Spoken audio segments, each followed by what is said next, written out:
Welcome to Focus on Suppliers, brought to you by 8th and Walton. If you are struggling, particularly this time of year, with your supply chain logistics, you just clicked on the right video. Joining us once again, Colby Beland from CaseStack. Always great to see you, sir. Great to be back. Thanks for having me. I always look forward to these interviews because there's always something. Last time we talked, we always go through the different issues: on time, in full, capacity issues. And actually, just in the headlines a few weeks ago, Walmart announced that they are putting more and more resources into recruiting truck drivers.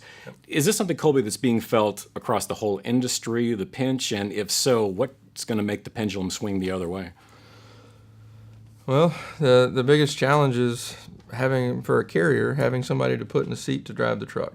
And the capacity is tight, not because there aren't trucks available, because there aren't drivers to put in the seats. And so today the industry is short around 300,000 drivers, and over the next 10 years it's expected to climb to almost 1 million. So the industry has to add approximately 90,000 drivers a year for the next 10 years just to maintain where we're at today and not even dig a deeper hole, which we're already at 300,000 short as we sit here today. So, the biggest challenge is commerce in America moves on a truck.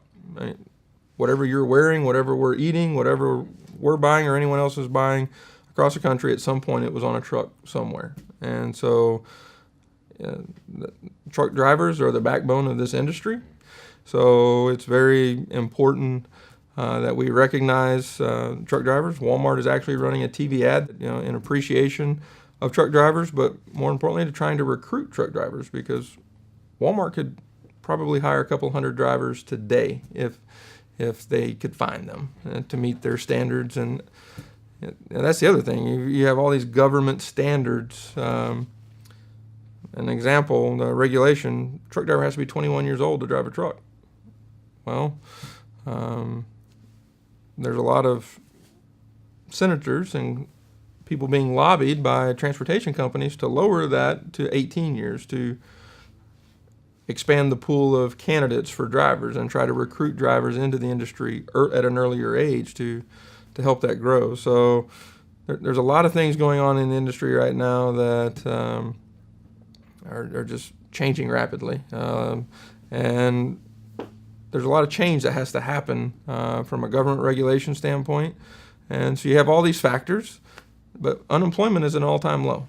And as unemployment is at an all-time low, it makes it that much more difficult to recruit drivers into the industry when they can make an equal or a higher wage and stay at home every night.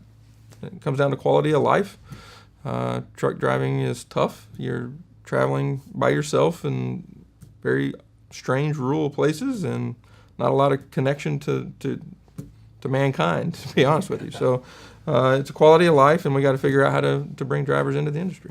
Well, as we were talking a little bit before we started rolling the cameras, we were talking about now the capacity and what effect this has on cost, and also how now suppliers who are watching are kind of strapped for their planning because of the shortage and how much the cost is going up. Can you talk a little bit to the effect on the cost, as capacity goes lower, and how do you advise the suppliers to plan with just the reality of fewer drivers? That's a great question. I mean, at the end of the day, it's supply and demand economics. The demand is there and the supply is not. So it's a carrier's market, and they can truly charge pretty much whatever they want right now.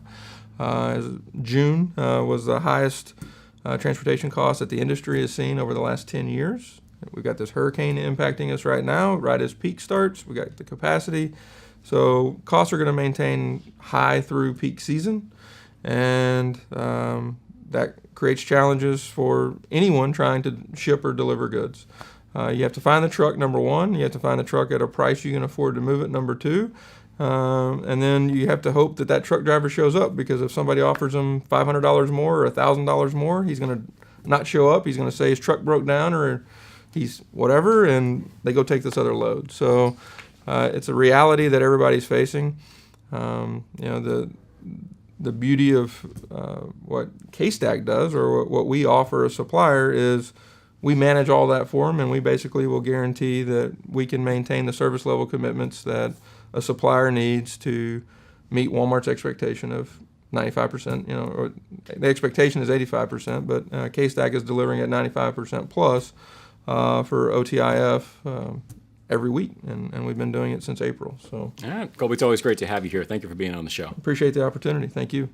Thank you for watching. Ready to take your next step in your journey with Walmart? Contact us at help@8thandwalton.com.